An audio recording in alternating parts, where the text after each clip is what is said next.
I'm Dr. Rebecca Toporek. I'm currently the department chair in counseling. I've been at San Francisco State in this department since 2003, so I've seen it evolve and change and grow. And so some of the things that I'm sharing with you tonight come on the past few years worth of questions, but then also, as I said, having looked through the questions that you all shared with us in preparation for tonight. This is a group of student leaders from, this was, I think, 2019. This was a few years ago, but I love seeing their bright, smiley, shiny faces. So I'm going to share with them. Let me go ahead, and I'm going to, since I started a little bit late, I'm going to kind of speed through, and I'm going to ask if you can hold your questions till the end, because I'm going to provide a lot of information about our program, our mission, our aspirations, about the programs and specializations within our department, specific courses and internships, and then the admissions process. And actually, the QR code for the slides isn't up yet. So I'll, once we get the recording prepared and ready to put up online, then we'll post the slides up there as well. Before we get started, I want to acknowledge that San Francisco State University is located on the occupied Ohlone Ramaytush territories, and we humbly acknowledge that our opportunity to live and work in what is now called the San Francisco Bay Area is only possible by the sacrifice of many Indigenous people historically, as well as their contributions today. We also acknowledge that we benefit from the many Black and Brown communities who have worked often in unjust circumstances to make the public university system possible in California as well as the US as a whole. And I personally want to share with you my commitment to working with Indigenous communities locally to the extent that is appropriate for me as a white person, but particularly land back and rematriation of the land movement is where I have put most of my energy. I think it's important to acknowledge both the contributions that communities have made to our department, to our community, as well as to acknowledge my responsibility to give back and contribute to that in the ways that I can. So I want to share, as you probably saw on our website, our mission. It's an aspirational mission. It's very lofty, and we work toward it, and also recognize that we continually have a way to go. What you see up in the photo on the top right is the hooding, graduation hooding of students as they graduate. The person in red there is our former dean, who will be, as of this January, become one of our faculty members. He was our faculty member for a long time, became the dean, and is now returning to teaching. And one of the students standing up there was a graduate from our program who was hooded, recognized as a distinguished graduate, represent the class of, I think that was 2019 again. So our aspirational mission is to train the next generation of counselor leaders who recognize that liberation of all communities is only possible when an intersectional, participatory, community-driven approach to counseling is practiced. Our training program is grounded in the belief that counseling as a field of practice affords professionals the knowledge and skills needed to carry out social justice work, and doing that through strength-based healing, wellness, advocacy, critical consciousness development, action-oriented scholarship, and research. And this is true for all of our specializations in the department. So we carry these missions out in various ways, depending on the settings that we're working in, but holding to those values intersectionally, which would be looking at our different identities.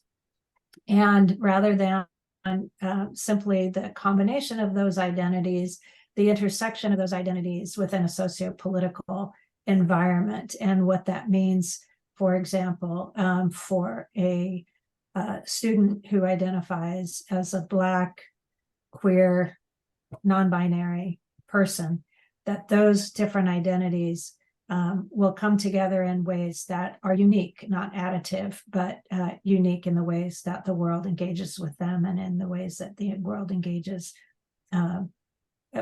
they engage with the world. And so recognizing and acknowledging our own identities, both our intersectional identities, but also the various perspectives that we bring, and again, how the sociopolitical environment engages with us is an important part, both for our faculty, but also for our students. And so that's where the critical consciousness development comes in. We approach, and counseling as a field is distinguished, I think, from other fields because we focus on strength-based healing. We always have. It's a part of the foundation of counseling as a profession, and we continue that way. So whereas some other professions, such as clinical psychology and others, have sort of more recently come to see the importance of that, it is a founding principle within counseling. So as you probably saw, because you've all done some research on our website, we have 6 different counseling specializations. And when you apply, you will need to specify one of these for a specialization. As Katsufumi was talking about when I came on earlier, that you also may choose an emphasis. You're not required to choose an emphasis when you apply, but that is an option for you. And basically an emphasis is that it's almost like a double major. So you complete the requirements from both the specialization and an emphasis. The main difference is that you may have fewer internship hours for your emphasis, depending on what it is. And I'll get into some different combinations.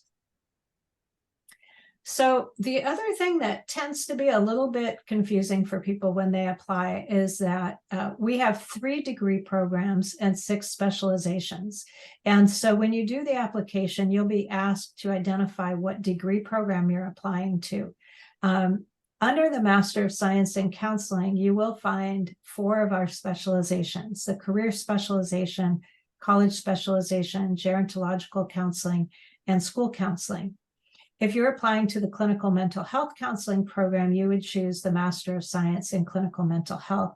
And if you're applying to the concentration in marriage, family, and child counseling, you would apply to or MFT, you would apply to the Master of Science in Counseling with concentration in marriage, family, and child counseling. And Katsufumi has done a lot of work to try to make sure that that's clear in the application. But if you get stuck, you're more than welcome to contact us. Definitely, as he said, read through those instructions very, very carefully. Provides a lot of basic information about how to navigate through these different questions.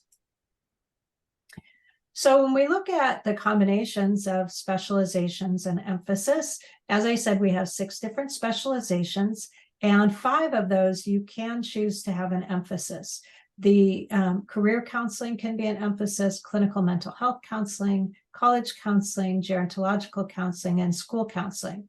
Marriage, family, and child counseling, MFT, is not available as an emphasis. So that's important to know. So if you are applying to the marriage, family, and child counseling, the MFT program, that must be identified as your specialization, not an emphasis. There are some combinations of specialization and emphasis that may require 3 years of internship. The internship basically needs to be in your specialization. There are some internships that combine and are approved for a range of different specializations. The easiest one that comes to mind for me is the combination of career counseling and college counseling. Many of our internship sites will combine both of those. But we have a range of other types of internship sites that accept different combinations. So for example, some sites that might be college counseling and clinical mental health counseling, school counseling, along with clinical mental health counseling or college counseling or career counseling. Marriage and family, child counseling as a specialization might have any of the others as an emphasis. And so if you are combining, it's important to meet with your advisor and be very careful about the type of internship that you're looking at to try to streamline the time in your program.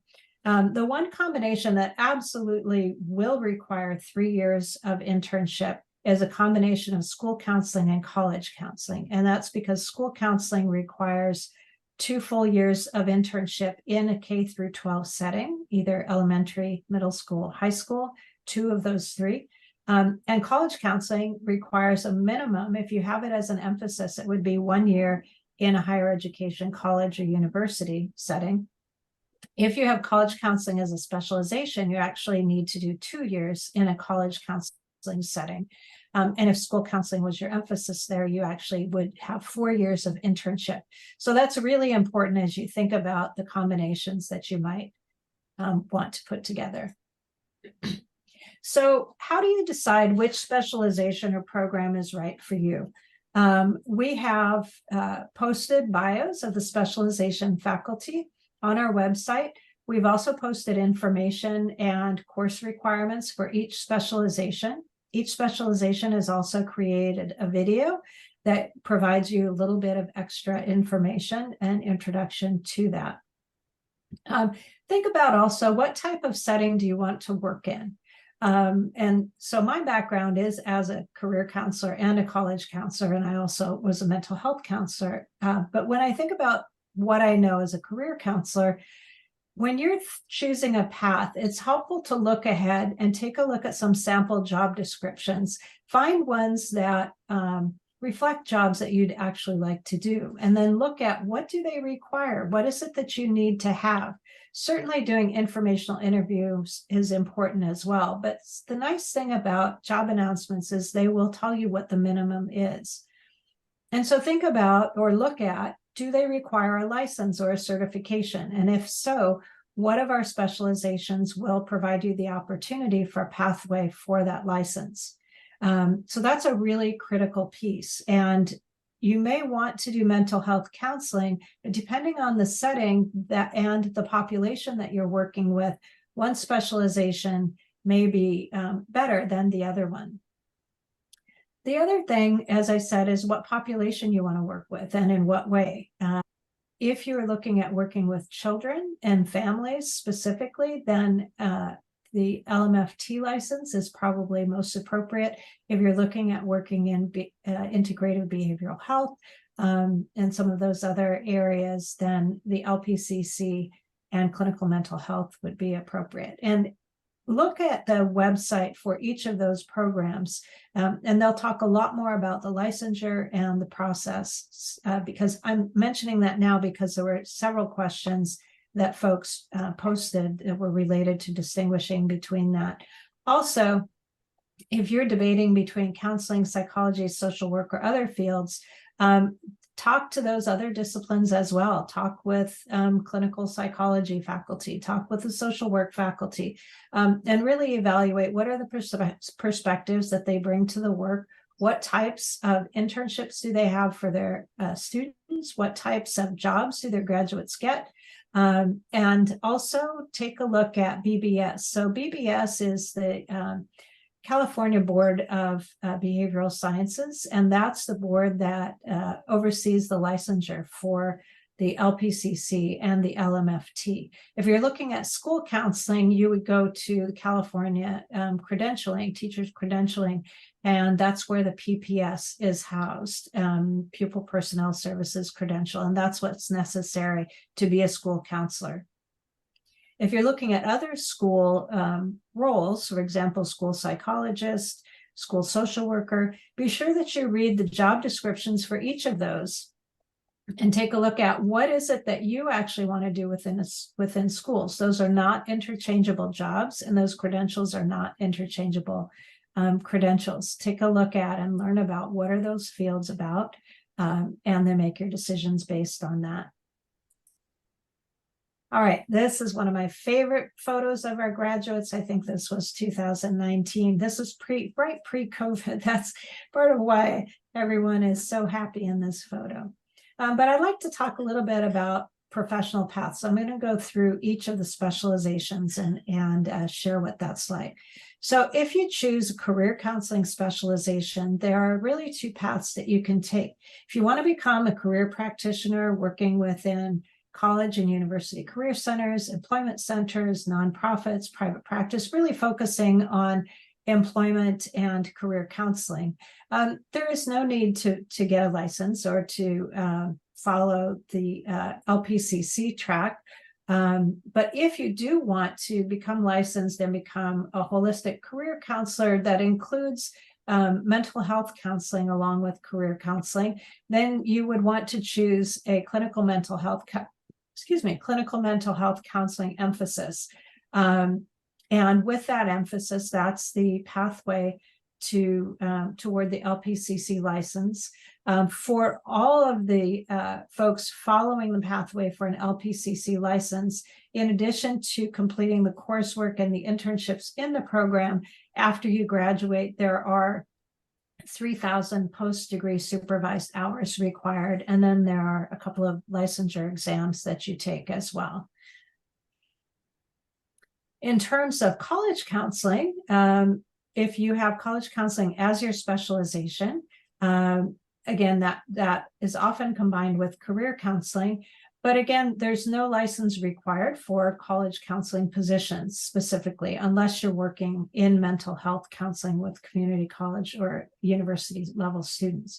If you're not planning to do mental health as your primary role in the college setting, then no license is needed, and you would be working again within community colleges and universities as advisors, as student retention specialists, student affairs professionals, general counseling in community colleges, but might also be working in the Dream Center or Umoja or some of the other Puente, some of the other programs that are student focused and provide counseling to students in navigating their pathway in higher education. If you do want to work in college student mental health, then you would want to add a clinical mental health counseling emphasis. And again, after doing the program, completing the internships and the courses, there are 3,000 post-degree supervised hours required, and that leads to the LPCC license. And so folks who are working in higher education and college student mental health may have that combination, as well as I'll talk about the MFT combination in a little bit. Gerontological counseling has a similar kind of two-pronged pathway. It is possible to be a gerontological counselor working with elders and nonprofits and a wide range of things. Again, that would not be a mental health focus. To be very honest, most of our students who pursue gerontological counseling do that in concert with a license that will allow them to practice as a mental health practitioner. And so that would either be the LPCC license, in which case you would do a clinical mental health counseling emphasis in addition to the gerontological specialization, or MFT, which again, I'll speak about in a minute. Now, school counseling, having a PPS credential is essential. It is a requirement for a school counselor. And our program, our school counseling specialization, leads to the PPS credential. Everyone who's in the school counseling specialization is eligible for the PPS credential. And even if you do an emphasis in school counseling, you're eligible for the PPS credential when you finish. This combination, school counseling, whether it's a specialization or an emphasis, the requirements are the same. There are 900 hours of internship required, regardless of whether it's a specialization or an emphasis, and that's a significantly larger number than for the other specializations and emphases. Some school counselors also choose to pursue a mental health license, either an LPCC or an MFT, and so with that, they would combine that with their PPS. And so you would do this dual track, sort of the school counseling specialization along with CMHC emphasis. Again, I'll talk about the combinations later with the LPCC or with the LMFT. So clinical mental health counseling specialization, if your primary focus is to work in mental health and you're specifically interested in working in community settings, hospitals, integrative behavioral health, perhaps private practice, then you would look at clinical mental health counseling as a specialization. You would work with a wide range of different populations.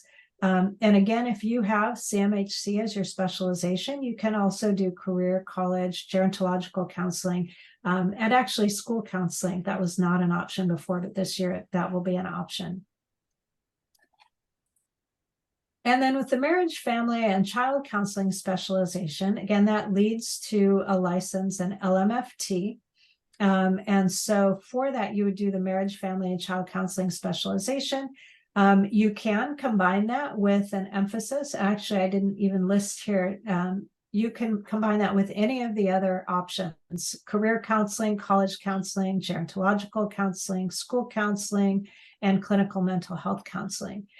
For people who are interested in pursuing both licensure tracks, the LMFT and the LPCC, you would specialize in marriage, family, and child counseling, and then you would have a CMHC emphasis. Again, as with any combination, you want to be careful about choosing the internships that'll satisfy both. So the difference really between an MFT or an LMFT and an LPCC, or the clinical mental health counseling, really has to do with the types of settings that you're working in, the approach that you want to take to the work that you're doing, and to the courses that you're taking, and then also the populations that you'll work with. I think the biggest distinction to think about is that marriage, family, and child counseling comes from a family systems perspective. So the courses are centered around a family systems perspective, the specialization courses, the internships also, and the discipline itself comes from that family systems perspective. The clinical mental health counseling perspective really comes from a wellness perspective focused on community mental health and integrative behavioral health. And we are really fortunate in our department that our two lead people in the clinical mental health counseling program have a really strong background in rehabilitation counseling and disabilities. And both of them have their research areas in serious mental illness, serious diagnoses. And so they bring a strength-based perspective to that, and a really exciting, I think, look at the cutting edge of mental health workforce. So just a brief overview, and again, I'll put these slides up once the video is ready to be posted. We have 3 different programs that lead to state of California licenses and credentials. We have the pathway that leads to the licensed marriage and family therapist, the licensed professional clinical counselor, and the pupil personnel services credential. So if you want to pursue the pathway of the LMFT, you choose the specialization of marriage, family, and child counseling. If you want to choose the pathway of a licensed professional clinical counselor, you pursue the clinical mental health counseling. And if you wish to pursue school counseling, then you would, the PPS credential and work in schools as a school counselor, then you choose the school counseling specialization. In addition, we have national certifications. So all of our specializations, students that graduate from all of our specializations are eligible to sit for the exams for the National Certified Counselor. Career counseling specialization and emphasis students can sit for the Certified Career Counselor credential. We also have a pathway for the Certified Mental Health Counselor and the Certified Rehabilitation Counselor. And so those last 2 are specific to clinical mental health counseling. If those last 2, you want to go with those. So a brief overview of what does a license pathway and credential pathway look like. For the LPCC, again, it was connected with the CMHC specialization or emphasis. You complete all of the coursework required. There's a total of 3,000 hours of supervised experience after completing the master's program, in addition to the supervised experience you receive in internships while you're in the program. And there are also licensure exams post-degree and after your required supervision hours are completed. For the LMFT, the licensed marriage family therapy, That is a master's degree in marriage, family, and child counseling, and or MFT. Ours specifically is called the MFCC because of the way the university has it set up, but it is equivalent. It's the same thing as MFT. With that, after pre-licensure, you have to complete a total of 3,000 hours of supervised experience. The majority of those are done after you graduate from the program, but you are able to use, I believe it's about 1,300 hours of the supervised experience that you do while you're in the program. And that can be completed as a part of the 3,000 hour package. And then there are licensure exams also required for that.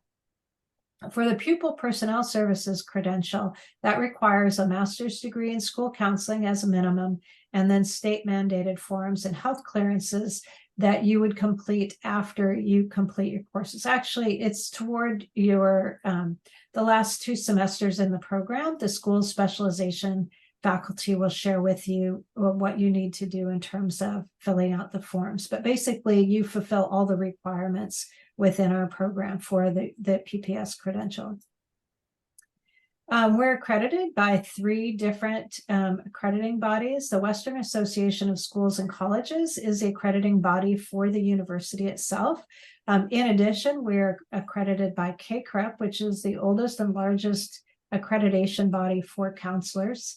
And then the school counseling is also accredited by under the California Commission on Teacher Credentialing. Our faculty, there are little photos of our smiling faces up in the corner of this slide. We have 10 full-time faculty, including myself, and more than 20 part-time faculty. Our part-time faculty are working in the field. So they are community college counselors, they are university counselors and advisors, they are mental health practitioners in agencies and private practice, in hospitals, in all kinds of settings, and in schools, in K through 12 schools. Our faculty are committed to student success and helping you to develop as effective and competent counselors.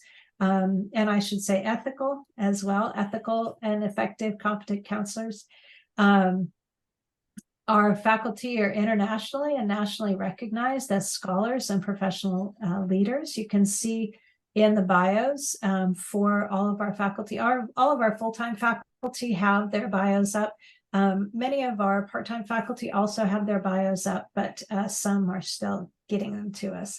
But you can see the kinds of work that we all do in addition to teaching classes and advising and mentoring students.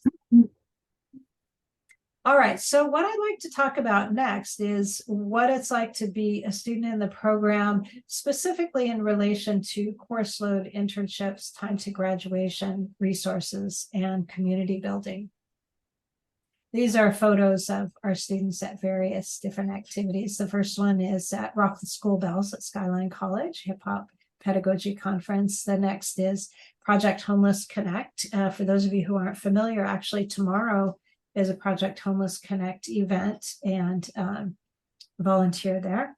And then these are 5 of our students from a few years ago after presenting at a conference. All right, so for all specializations, all 6 specializations, there are 60 units of coursework required for the degree. You must have at least 1 specialization. And again, you optionally may choose an emphasis when you apply.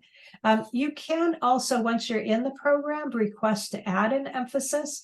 And we have a process that you would follow for that. I recommend that if you're admitted to the program and you start, that it's really important to talk with your advisor and the coordinator of your specialization and emphasis if you're thinking about adding an emphasis.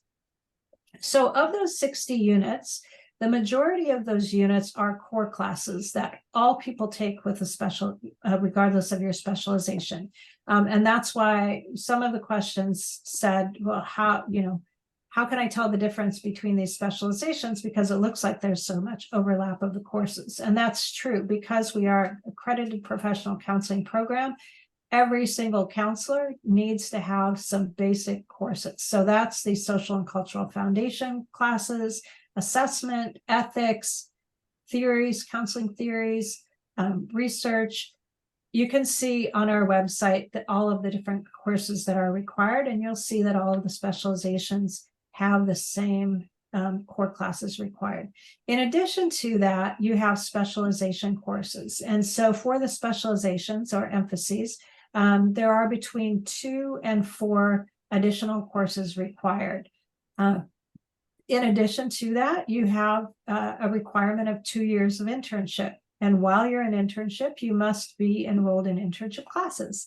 And so there are 2 years of internship, and every semester you're enrolled in internship classes that are specific to your specialization and emphasis, or they may be mixed, where you're actually taking the internship class with folks from other specializations. Your internship itself would be in the type of setting related to your specialization. In terms of the courses, the majority of our courses are offered in the fall and the spring, and we are a fall admit only, which means that when we do the admissions process, this coming cycle, it will be selecting students to begin in fall 2024. We do not admit students to start in the spring nor the summer.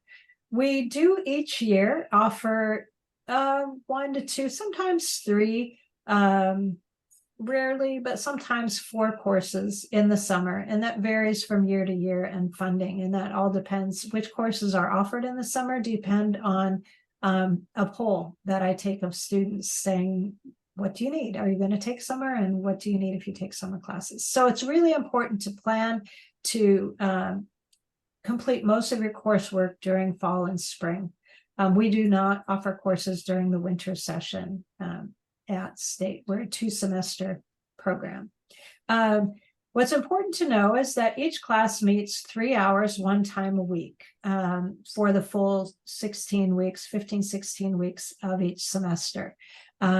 And those courses may be from 9 to noon. It may be from 1 to 4, it may be from 4 to 7, it may be from 7 to 10. It varies by semester depending on which classes you're taking. It's also important to know that if you're going full-time and you're taking a full set of 5 courses, you will likely need to be on campus or in courses 2 to 3 days a week. Even for part-time, it's likely that you will need to have courses on different days. It's not possible to have your courses, say, only on Mondays for your entire time in the program. That doesn't work. It's also important to know that some courses may be offered only during the day, some only at night. And the majority of classes are in person. Only a few are offered online, and a few are offered hybrid. But you must actually engage in the program as an in-person program. And so as you think about your work, your responsibilities, think about whether that's feasible for you. It's also important to know that working full-time in the program is sometimes okay if you're going part-time, but working full-time and doing internship is very, very difficult. So it's likely that there will be some years. If you're going part-time, it will take longer than 2 years. And in that case, there may be some years where you're doing, especially second-year internship, where you won't be able to fit in the full-time working and the internship. I'm going to talk more about internships as we get a little bit further along. The other question that came up for a few people was, is there a part-time or full-time options? You can do either one. That's fine. You can start full-time and go to part-time, or start part-time and go to full-time. It just changes how long you're in the program. And I see there are a lot of chats coming up, and I'm going to ask you generally to hold off putting your questions in chat until we get through all of this information, because many of your questions may be answered through the presentation and when we have time at the end for questions. Okay, so questions about time to graduation. How long might it take? If you have a specialization only, there's a minimum number of units, 60, as I said. If you're going full-time, that will take you 2 years. For that, you need to be flexible. You need to be really on it in terms of you're following the course sequences, meeting with your advisor, doing the internship search in the time and place that we provide the opportunity to go through that selection process. And that's if you only have a specialization. If you only have a specialization and you're going part-time, it's likely that that will take 3 or more years. It depends on how many units you take each year. The university limits at 7 years. We have very few, if any, students who go that full 7 years. Most of our students complete in about between 2 and 3 years. If you have a specialization and an emphasis, that usually is going to require between 63 and 72 units. It depends on the combination of specialization and emphasis.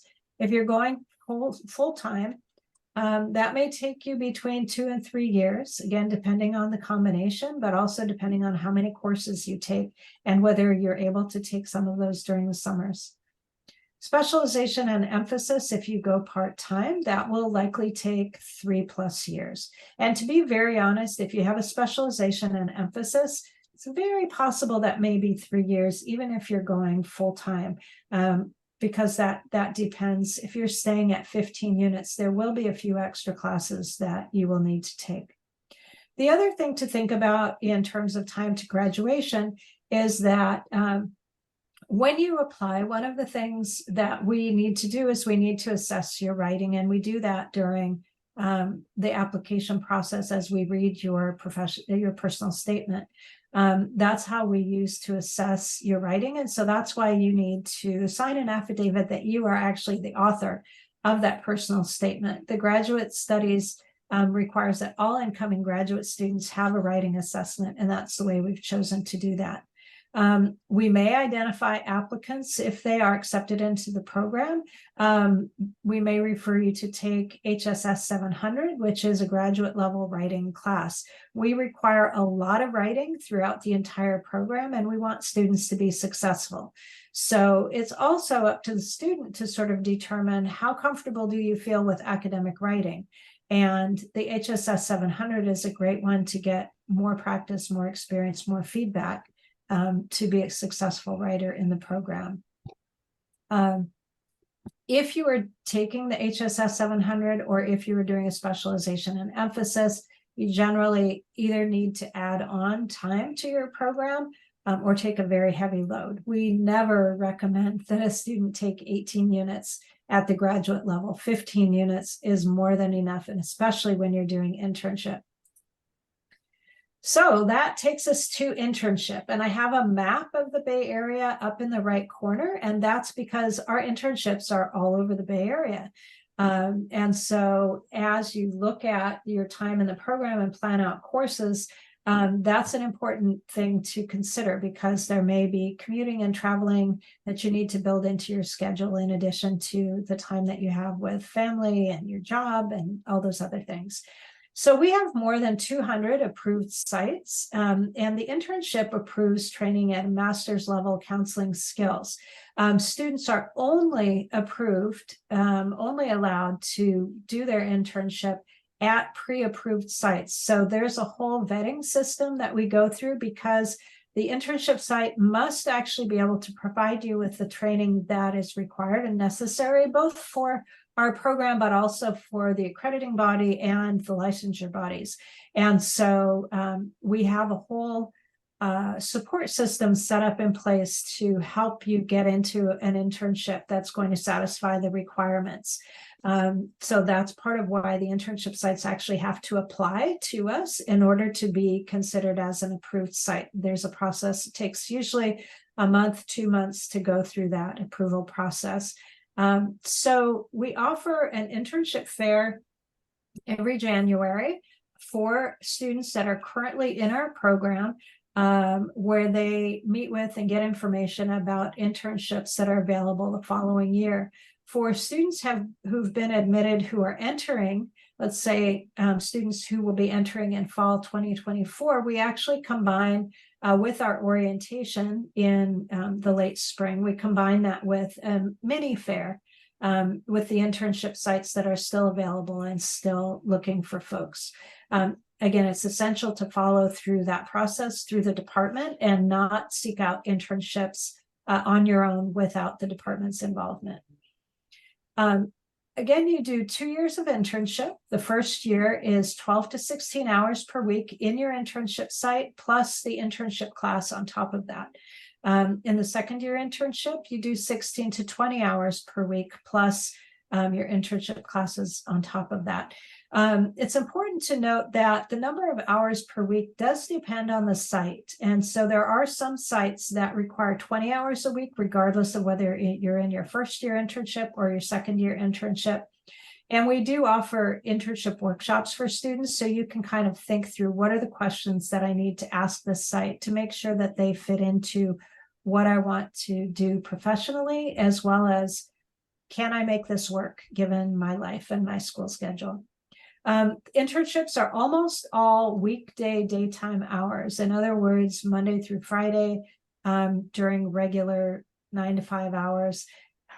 It's not full-time like that, what I'm describing. What's important to note is that most internships do not have evening hours, and they don't have weekend hours. So it's not possible to work full-time during the week and then do your internship on the weekend. It doesn't work that way. The other thing that's important to know is while you're in internship, you have supervision from a professional counselor, whether they have the license or the credential or the master's degree with additional 2 years of experience. Those are all required of our internship sites, and we have to ensure that those are in place before we approve the site. That's why sites need to apply to us first. We need to make sure all the different requirements are in place. Again, while you're in internship, you enroll in practicum and internship courses. There are a few sites that offer a stipend. Some may actually have an hourly rate. Most internships are not paid. That's definitely an issue. And it's an issue that I know students across the country are actually looking at and advocating for. And we wholeheartedly try to encourage our sites to offer stipends or salaries or hourly rates. Part of the issue is that there are some sites that if they were required to pay, they could not offer an internship. And so that's something, again, for you to take a look at and to think about whether or not, to say that up. Do you want to choose an internship site that fits well in terms of your career goals and sort of the environment you want to be in? It's possible the optimal ones for that may not be paid sites. And then there are other sites that do pay and may or may not fit with what you want. So that's something to think about. That's one of the reasons why some of our faculty have been really active in trying to secure grants and find grants. The federal government has been has provided the most opportunity for training grants recently through integrative behavioral health. So students who are interested in pursuing that will be eligible for applying for the training grants that we have, and those are described on our website. Generally, if you are currently employed when you enter the program, generally that is not going to be approved as an internship site because, to be very honest, if you're already working in that job, that means you're already qualified for that job. That means, what is it that you have to learn to be a master's level counselor? The internships are specifically to give you training above and beyond what you're already qualified to do. So again, I mentioned we try to provide support for students finding internships. That is a big part of what we do. We have an internship coordinator who works throughout the academic year, managing sites, managing applications from sites, helping facilitate students in the internship search process, as well as helping to facilitate the process of logging hours, all of the things that are required to meet the requirements for pre-licensure, etc. So as I said, all internships must submit an application and are reviewed by the department and the specialization coordinator and internship coordinator to ensure that they provide an appropriate experience and supervision for the students that are in that internship. Making sure the crisis protocol is in place, making sure that students will get enough client hours, all of those things. We also need to ensure that they meet department standards, but also Board of Behavioral Sciences standards, the CCTC standards for school counseling, and our accrediting body standards. And so, again, may only choose pre-approved site. And I'm emphasizing that over and over because every year we have some students who say, oh, I have this great site, I'm going to start in the fall. And it turns out that's not a site that's been approved, hasn't even talked to us, isn't actually able to provide the necessary training. And then the student has to start all over with their search. So really important aspect. We provide a master list of all sites that are approved to students.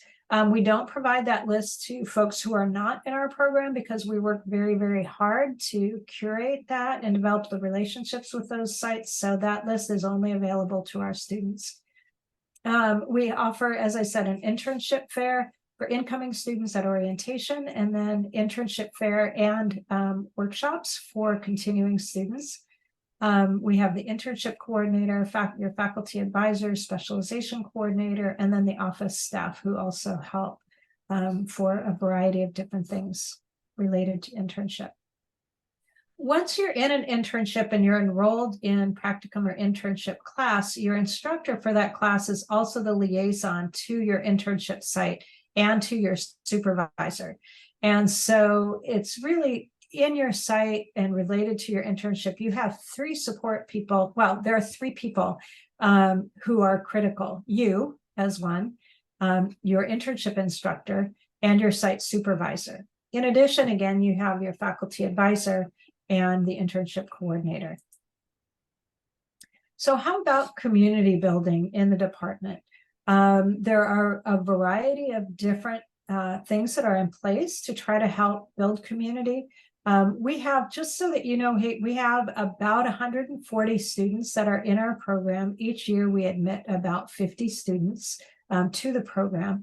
And so some of these community building opportunities are student-led. So for example, student organizations, our Counseling Student Association, and just started last year is the First Gen Counseling Student Association. We also have staff members, including your faculty advisor, the internship coordinator, department staff, the department chair, and the specialization coordinators. In addition, we're not a rigid cohort model. And what that means is that you don't take every class with exactly the same people in exactly the same order, because we want to allow you the flexibility for the other parts of your life, your family, work, whether it's part-time or some full-time. So some students will choose to spread their courses out. Some students will choose to do them all within 2 years or 3 years and stay in the recommended sequence. And so for that, the cohort that is created is really with your specialization. So whether that's in your internship class or in the community building that happens through your specialization. In addition, last year we started a mentoring project, and we're getting started this year with that again, a little bit of a late start, but starting in October, we'll hope to be matching up students, incoming students or new students in their first semester with current students who've been in the program longer than a year. So that there is a buddy, so that there's somebody that you can connect to on a regular basis. In the last year of the program for you, we also have an alumni mentoring project, and that's where we connect students in their last year to alumni in their specialization. So they have a minimum of 1 semester as a mentoring relationship, but may go on beyond that. So across the campus, there are a range of resources for students, and I want to emphasize that the Graduate Studies website actually provides a lot of information about tuition fees, financial aid, but also off-campus housing, information for international students, funding your education. There's a lot of information that's there. In addition, the Disability Programs and Resources Center, DPRC, is a really important resource for students who may be needing accommodations. There are a number of programs within the Equity and Community Inclusion branch within Student Affairs. For example, sorry, to get a drink of water.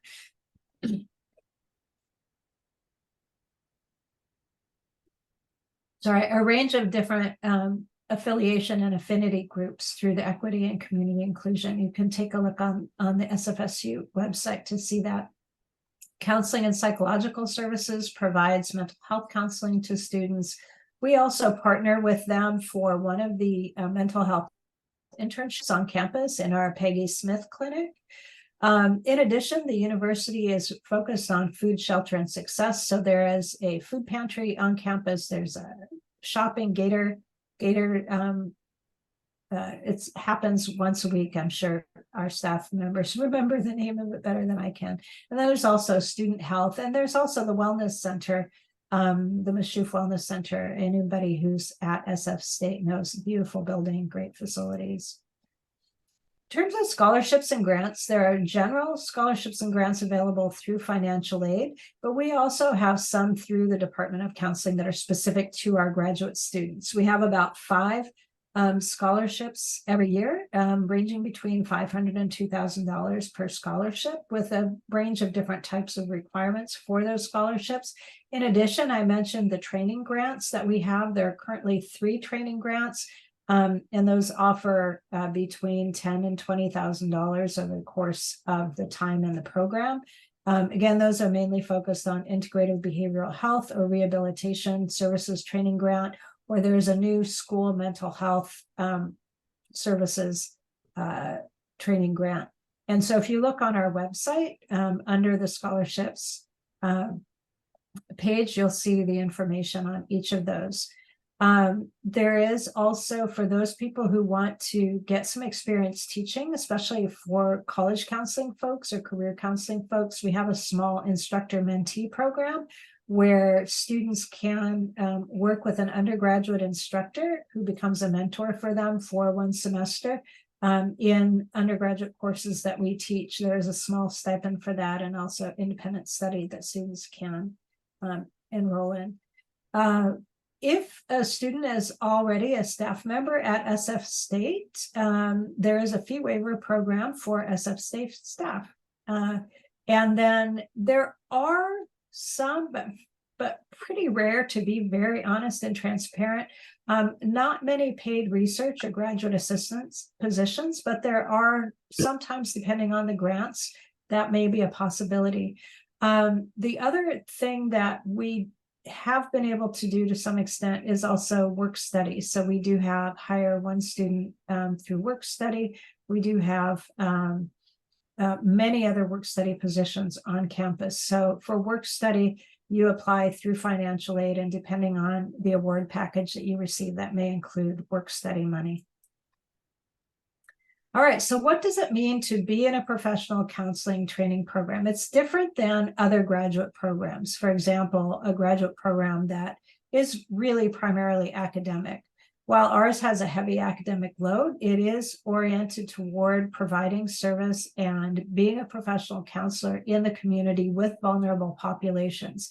And so for that purpose, there are some very specific expectations that we have of students and expectations of ourselves to prepare students to fulfill that role ethically and effectively, as I said.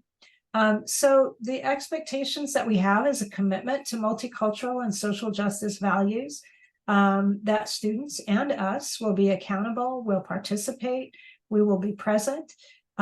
We expect collegiality, again, among ourselves, but also among students.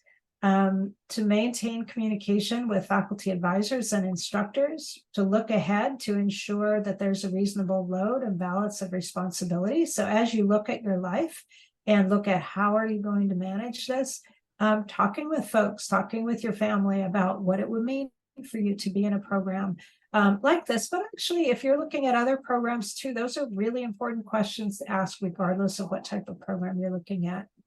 We also expect that folks are prepared for class. So unlike in undergraduate education, our intention is that when you're in class, you're actually building on the readings, building on the materials that are preparing you. So what we do in class is actually more trying to apply and take the material further than simply reading it in a textbook. We also expect students to ask for help when they need it and try to provide a variety of different ways that you can ask for help, faculty advisor being the primary person of contact. And to just give you sort of a little bit of an inkling that all students are required to meet with their faculty advisor at a minimum of once a semester to plan for the following semester, but we encourage students to meet more often than that.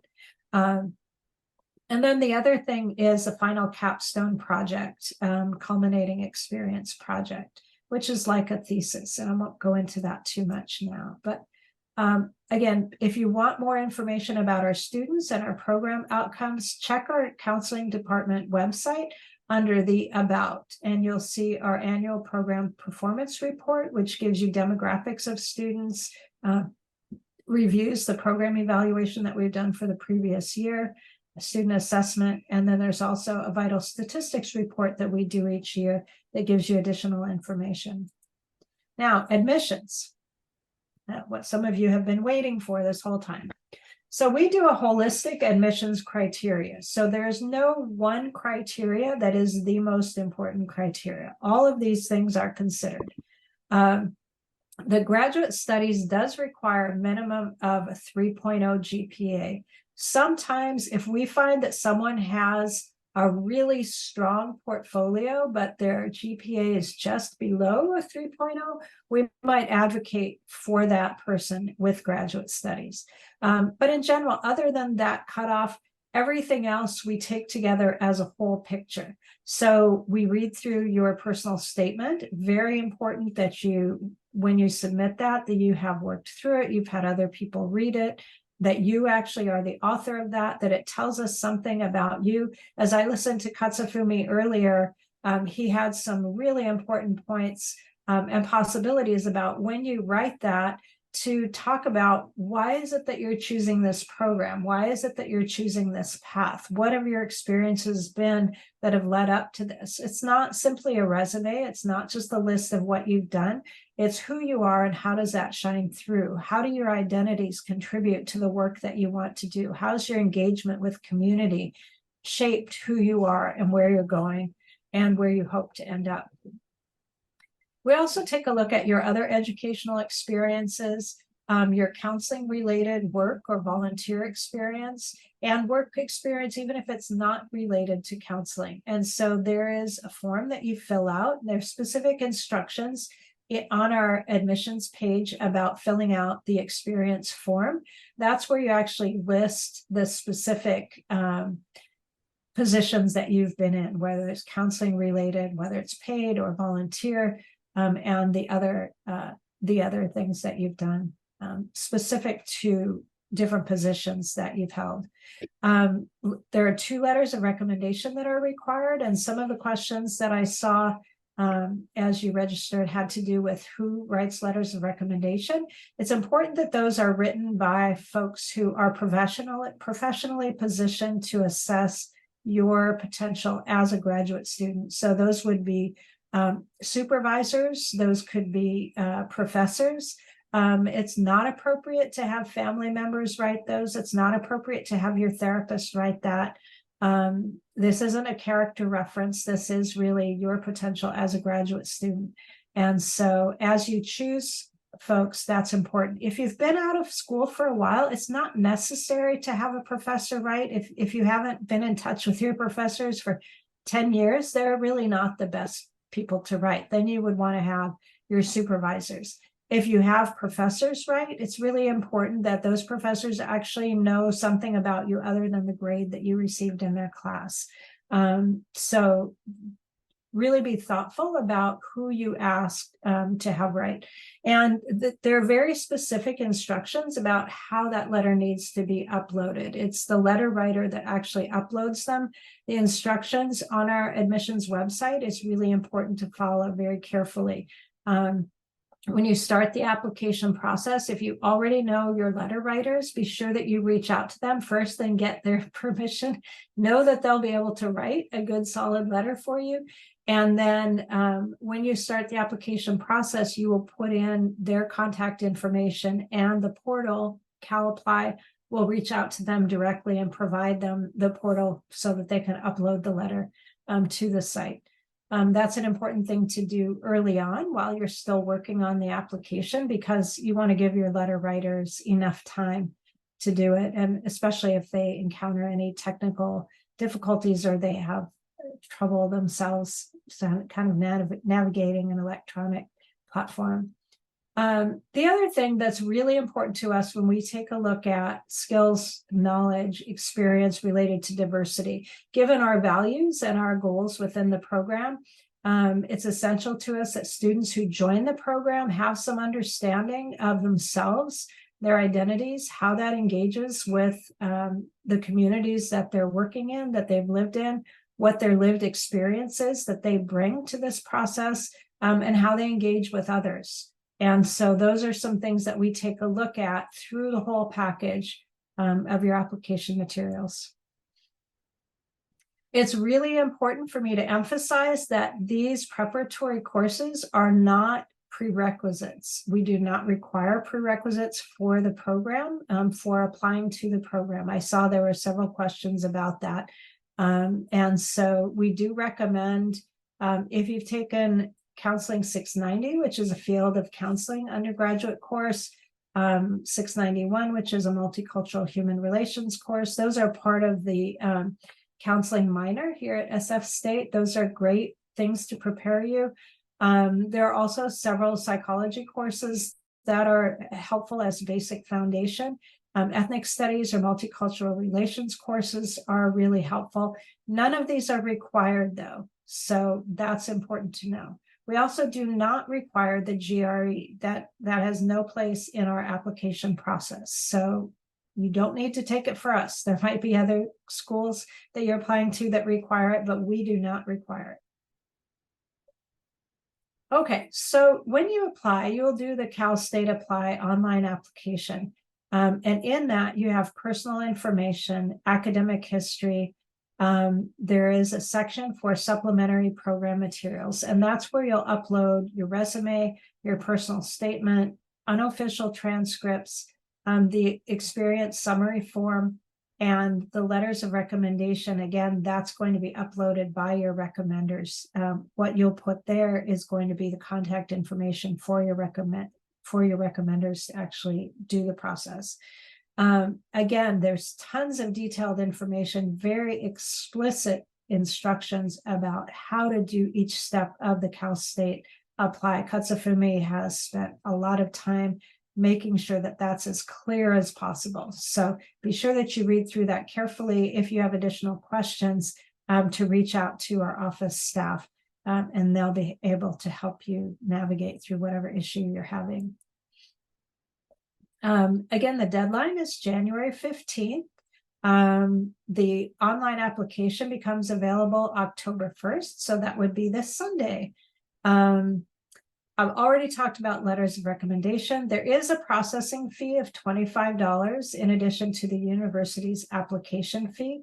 And that's really important for us. That's what allows us to actually review the number of applications we received. We received over 580 applications last year. And so we need to make sure that we have enough folks available to actually review all the applications and have expertise able to review it. There's information about submitting the fee on our application instructions on our website. Some specializations may choose to do an interview process. The majority of our specializations actually don't do an interview process. If they do an interview process, they would only select a few applicants to sort of make it to that round. Again, most of our specializations do the selection based on the Cal State Apply and not the interview. Oh, one last thing several people asked about does it help to get your application early? Doesn't matter to us. We don't start reviewing until after January 15th. So whether you get it in in November or December or January 1st through 14th. We review them all at the same time, and that is through the end of January, February, and early March. And if you don't get it in by January 15th, we encourage you to apply for the following cycle, wait out till the following October and start again. We are not able to accept any applications after January 15th deadline. Let's see, I already talked about GRE is not required. I talked about the writing assessment, so I'm going to go ahead from that. In the for fall 2023 admissions, and we received 584, it may have actually been 581 completed applications. We had over 800 people start the application. It was actually close to 900. Oh, 900. Thank you, Katsa, for me. 900 who started the applications, and then 584 were the number that we needed to review. Specialization acceptance rates varies depending on the specialization. And actually, you know what, I forgot to update these numbers for this year. I was looking at them last night late, but it was too late. I forgot to change it on the slide. So for career counseling, it was about 25%, for college counseling, about 25%. Clinical mental health counseling last year was about 7%. MFCC was about 6%, and school counseling was about 17%. And so as you can see, excuse me, the oh, excuse me, I'm sorry, some allergies or something. The MFCC and CMHC, very, very competitive to get into school counseling and then career and college counseling. And one of the questions that comes up for folks are, well, can I apply under one of the other specializations, and once I'm in, try to switch to a different specialization? That's actually not that easy to do, especially if you're trying to go into the specializations that had to reject a lot of people. And so, for example, MFCC, I'm not even sure that they're even allowing people to apply to change specialization once they're in the program. I think they may only allow during the application process. CMHC, that may vary, but it also has to do with how we plan for the classes we offer. We need to be able to predict what classes people are going to be taking, and so specialization is important. Again, though, once you're in, you may actually be able to add an emphasis. And to be very honest, there are quite a few people who add the clinical mental health counseling emphasis because of the training grants, or because they decide they really do want to pursue licensure.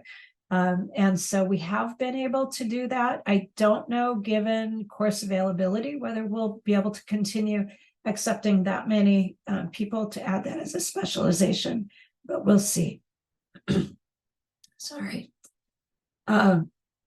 Okay, and applicants, when we recommend applicants for admission, that actually goes to graduate studies, and graduate studies are the ones that make the offer. We do try to inform you during the process if you are being recommended, so you have a heads up for that. If you're not being recommended, it's possible that you may be recommended for a wait list. It may be that you simply, and as you can see, there are a large number of students who are not accepted each year, and that's not because they weren't qualified. It's not because they weren't a strong applicant. It's just that they weren't the strongest applicants.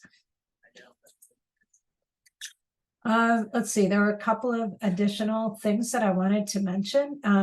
There were some folks who wanted to hear from other students, and so I'm excited to share with you that during grad preview week in October, we will have a student panel on Tuesday, October 24th in the evening.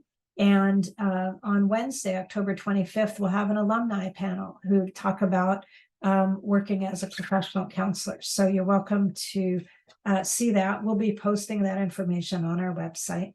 I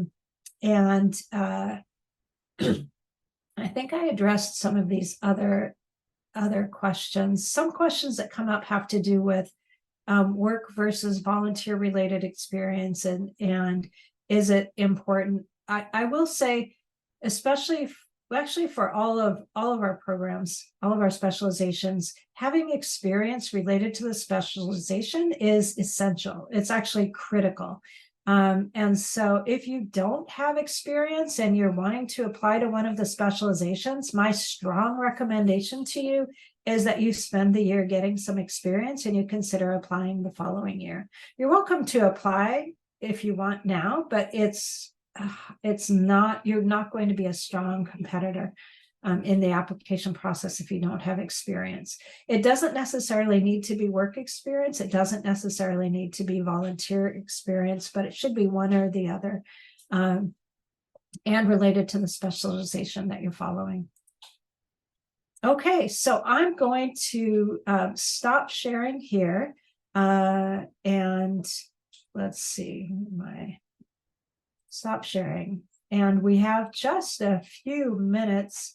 I see that there are many questions in the chat. And if you have a question that you didn't get answered, the answer is to really look at our website and read through the specializations, but also if it's regarding the application process, reach out to our office staff. I do see a question about I'm in this particular field not related to counseling. Can I still apply? Absolutely. All kinds of people apply to our programs, and all kinds of people are accepted from a wide range of majors and career changers. Again, the important thing though is that you have some experience related to where you're applying to, and not just your lived experience, but actually having been in positions or getting other kinds of experiences of what is it like to be a counselor in that arena. And so that's one of the things we want to know.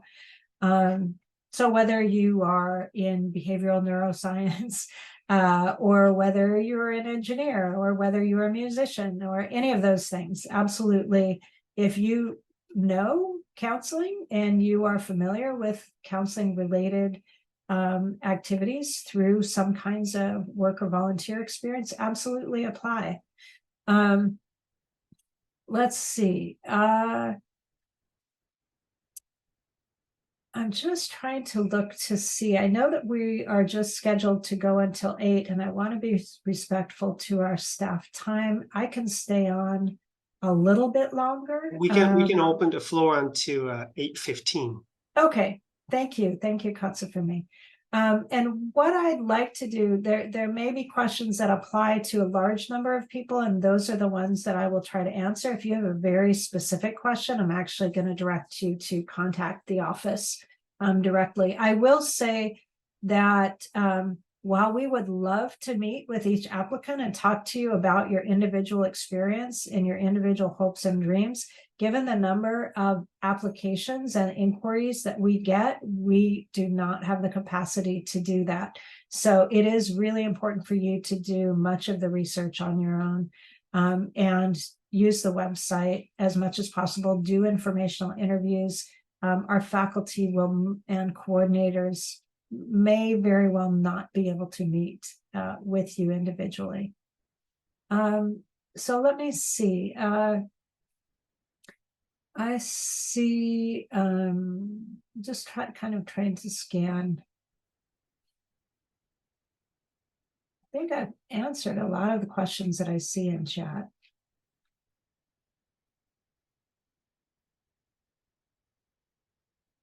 There are not specific information sessions for each specialization, but there is the video, there is information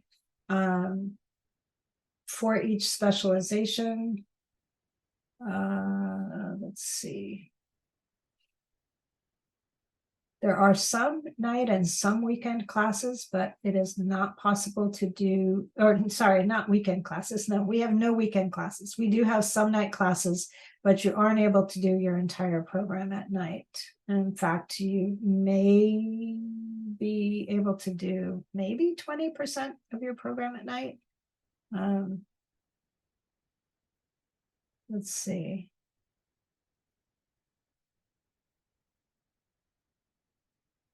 So there is a question about, is there a difference between requirements if you do a 2-year sequence versus a 3-year sequence? No, the 3-year sequence just gives you more breathing room.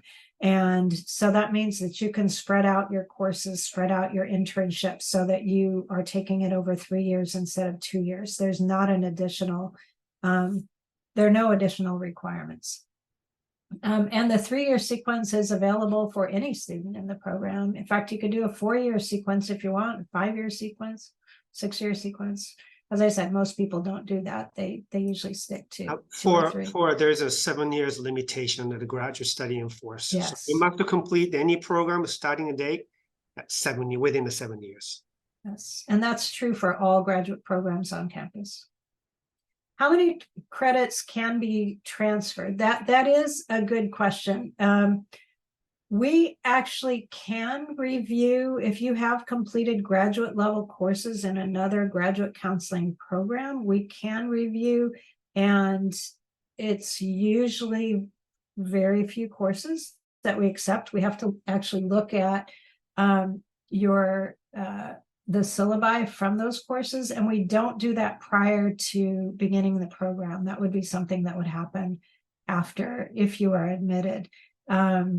And because our program is very specific, we may or may not accept courses transferred from other graduate programs. So it's important to know that prior to coming in. Additional question. The graduate study will not accept any credit if you graduated from another program. Right. So if you've used the courses for another degree, you cannot use those. So for example, if you graduated from a school counseling program someplace else, and all of the courses that you took there, if you apply to, let's say, the clinical mental health program in our program, or the college counseling or the career counseling, any of them, you can't use any of the courses that you completed and use for your school counseling degree for this degree. And that's not just our university, that's a policy across the board. Let's see. The information about applying for training grants happens once you are in the program.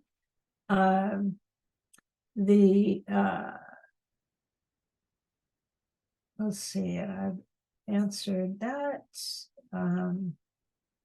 What counts as experience and volunteer jobs without a license? There are so many different opportunities without a license and without a degree. So some folks come after having worked on crisis hotlines, talk lines. Some folks have worked in residential facilities. Speaking specifically about mental health experience. Some have worked in community agencies as volunteers or as staff, paraprofessional staff. There's a lot of different things. So I see a comment that there aren't a lot of jobs that provide experience, but that's actually not true. There are actually a lot of opportunities. They may not pay very well, or they may pay well. You know, it's there's a whole range of different people that provide services to folks who need mental health assistance. And so what we really want to know is, have you had close proximity either with an interdisciplinary team that's providing, like, for example, the clinical mental health might be looking, have you worked with an interdisciplinary team who are providing services? Working in shelters is another way of getting experience.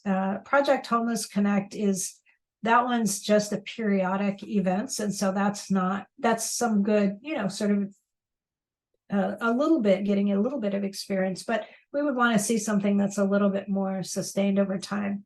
Another question about research opportunities.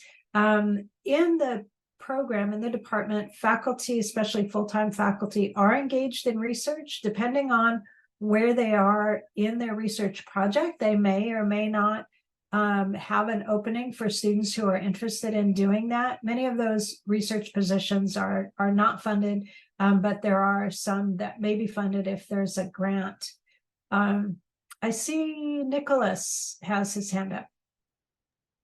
Hi, yes, I wanted to ask, I'm currently working as a behavioral coach underneath a team of like IEP specialists, therapists, and academic coaches.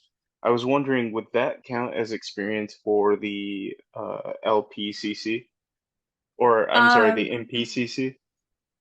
So let me say how that experience is important. I'm not entirely sure of your question, but let me say that experience would be important to include in your application. So on the experience form, you'd want to be sure to talk about that. I don't know if you're talking about, can you use that for licensure? I'm just going to say no. But in terms of the application, absolutely describe experiences like that. It's also important, we've talked a lot about mental health, but I want to say, for example, for college counseling, if you have worked on a college campus in some student affairs types positions, if you've been a peer mentor, if you've done those kinds of things, those may be very relevant to college counseling and career counseling as well. If you've worked with elders, that may be very relevant to gerontological counseling. If you have volunteered or worked in school settings, that may be very relevant to school counseling. So think about the kinds of work and volunteer experiences that you have done that you can do, and be sure that you talk about those both in the resume, but also the experience form. Let's see. And then the question is, who can help with the application process if you have questions? Hopefully we've answered that, which is to reach out to the department, take a look at the admissions webpage within our department webpage, and the email address is there. And then also, I know that was put in the chat as well. Again, Katsa for me and Gary have done a lot of work to put a lot of information on that admissions webpage. Any other questions? Two things before go. For international applicants, please make sure to contact Office of International Program before you do anything. They are the gatekeeper. You must talk to them first in terms of the immigration issue. There are so many different laws and regulations that applies to you that domestic students don't even care. So we don't know anything about the procedure. So please, if you're international applicants, please contact the Office of International Program immediately. It's not too early to start preparing because they get overcrowded. And then for any financial related inquiry, department does not handle any financial related inquiry. So please contact the financial aid office or the bursar's office. Those are the two divisions that handle specifically any financial related matters. Thank you, Katsufumi. And so the bursar's office would be related to tuition and fees. And then the financial aid office obviously is related to scholarships and things like that. And again, the Graduate Studies website has a section that's called Funding Your Education. And so they provide some information there, as well as the links to those two offices. I have a question. You did mention about experiences, and what kind of experiences do you need for, because now I'm kind of looking into a career in getting a master's. It was initially school counseling.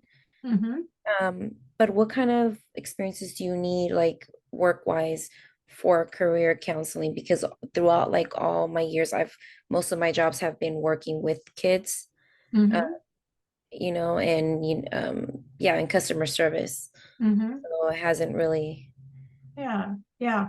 So one of the things that I would recommend that you do, and that everyone does, is to think about the work that you have done and the ways in which that has shaped you in terms of how you think about counseling. So working with kids, of course, it depends on the age of the kids, but there are all kinds of transitions that they go through, and as they get older, whether it's middle school, high school, all sorts of decisions that they make about what's the next step, how they navigate that developmental process, and that absolutely is related to career counseling. There are some people who've worked in industry or other types of settings where they have helped facilitate employees. So, for example, some who worked in HR or worked in other types of settings that might be important. I think career counseling is one of those that actually there's a lot of different types of experience that may be relevant in career counseling. It is something that requires specific training, and sort of like I say, sometimes people say, well, I got a job and I wrote a resume, so I know all there is to know about being a career counselor. But I like to say, well, I went to the dentist too, but that doesn't mean that I know what it means to be a dentist. But think about the different ways. And also, I think it's important in the personal statement to talk about why career counseling. What is it that you've experienced that sort of leads you to being excited about that? And it's very possible that in the process of working with kids and school kids that and other adults, it sounds like you've had different positions like that some of the work may have entailed things that are related to career counseling. Okay, and that's helpful. Answers my question. How now to follow that question, if we need any support, during this application, who can we reach out to? Because you did mention that like coordinators or certain staff are not going to be available too. So with help with the application process, it's our staff that you will reach out to. The apply MSc email, that's where you would want to contact for questions about the application process. Apply MSc, okay. Yeah. Okay. And the classes that you mentioned before, those are not required? Right. You mean the preparatory classes? Yes. Yes, those undergraduate classes, those are not required. Okay, so we just need our transcript and what is asked for. Right, the unofficial transcripts. And the graduate studies in the Cal State Apply is actually going to want unofficial transcripts from all of your higher education experience. So even if you didn't get a degree at that school, even if you only went one semester, they're going to want transcripts from every single higher education institution that you attended.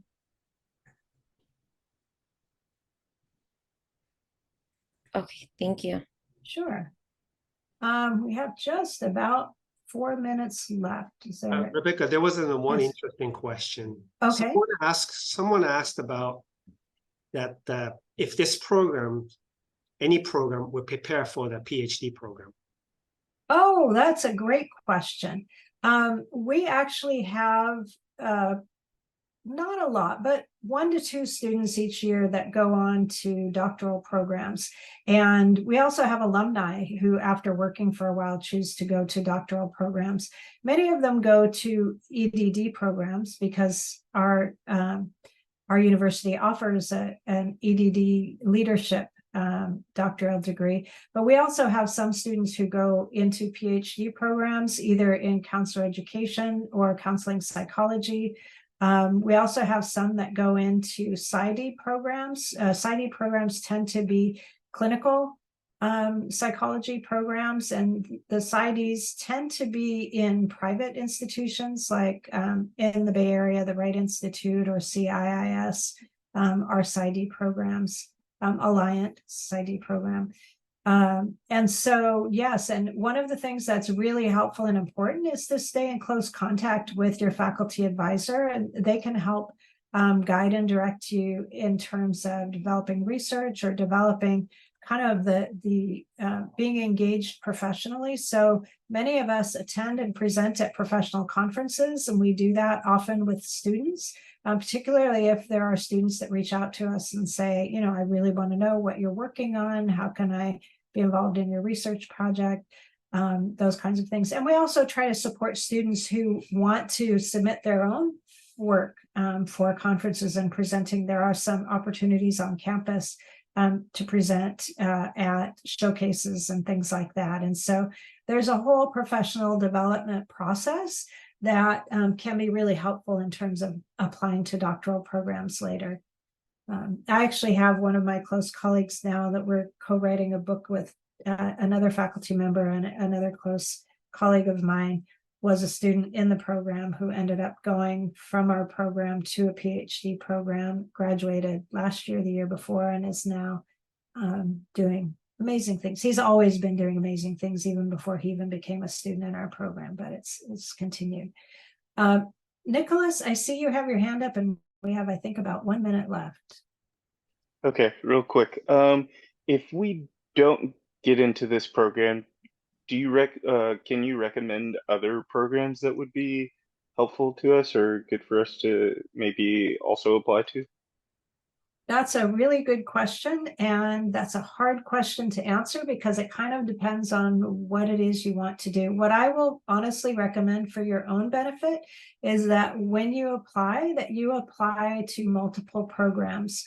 And that you talk with each of those programs about what they're offering, and so that you have some choices when the time comes. Or if you're not accepted into this program, then you have some other alternatives.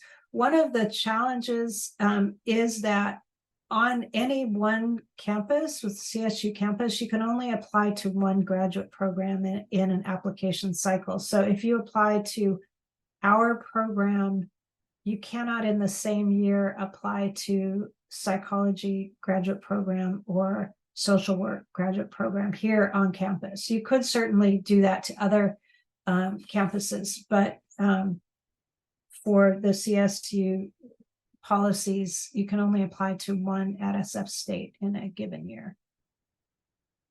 So I want to thank you all again, and thank you for your patience. I apologize again for my delay in coming, and apologize and thank again Katsufumi and Gary for taking this over. They both of them have so much expertise. Katsufumi has been our central core person for so many years. He knows so much, and so if you reach out to them, they will do their very best to assist you. Thank you all.